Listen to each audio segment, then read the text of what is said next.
Catholic followers of Pope Francis on social media, they now have the chance to reduce their time in purgatory. Yep, you've heard it right here. Here with the story is WSJ reporter Liam Maloney. He is in Rome. All right, Liam, so what exactly is the Pope now offering to his social media followers?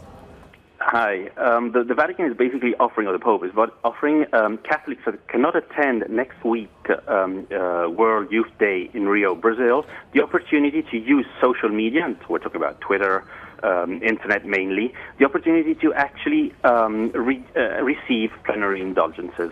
We might, just to brush off our catechism classes, basically an indulgence reduces or eliminates the time that the temporal penance of your soul while in purgatory, i.e. that place where residual sin is where residual is eliminated before actually going to heaven, unless you go to hell, obviously. So are there any restrictions here? I mean, do you have to follow the events that the Vatican wants you to follow live? Can you follow them anytime? I mean, how do you, are there any, I guess I said restrictions on getting these indulgences? Yes, obviously the main restriction is that you have to go through the Holy Sacrament of Penance, i.e. confession. You must confess. You, as a penitent, must actually, be heartily sorry for your sins, and so you must have been received penance by a priest. This means that you actually don't just click on the internet and receive penance. You are actually acting as you are there. So you have to go through the spiritual commitments of any Catholic that is actually present at Rio for next week World Youth Day. That is basically what the Catholic Church is doing here is blending an ancient instrument such as indulgences, they go way back to the Middle Ages, with the new technology of social media. Liam, have you heard any pushback about this? I mean, you mentioned the Middle Ages. I know back then that the indulgences in some cases got a bad name when some unscrupulous salesmen, would sell them. Is there anybody who's saying by trying to get followers and boost your following that it could be the same thing? Have you heard that at all? Not at all. I mean, this bad name has actually been, as you rightly said in the past, has been used.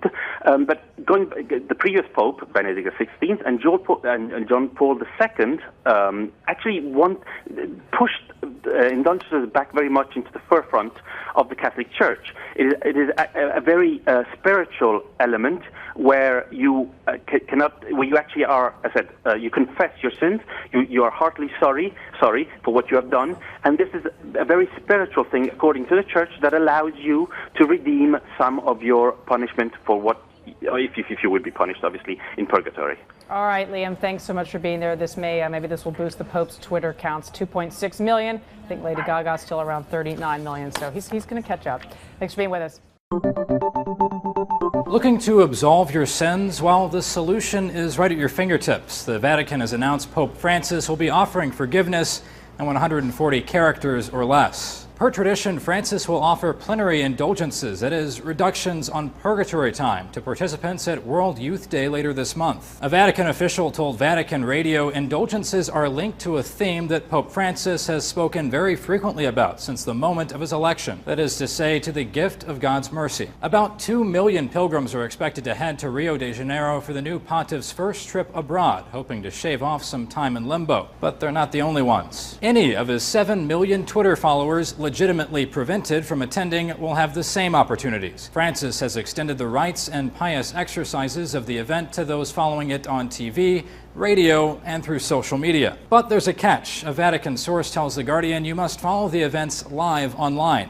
Periodically scrolling through the Holy See's Twitter feed just won't cut it. Archbishop Claudio Maria Celli put it this way: you don't get the indulgence the way you get a coffee from a vending machine.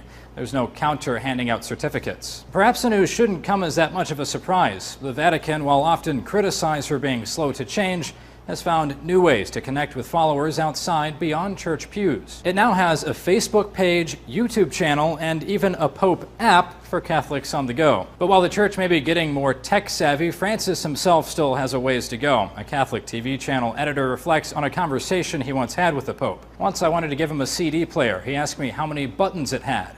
3 or 4, I said. And then he said, it's not for me. It gives me a headache if there are more than 2. Francis's Twitter account tweets in 9 languages, including Latin. For News, I'm Zach Toombs. Multiple sources, a broader view.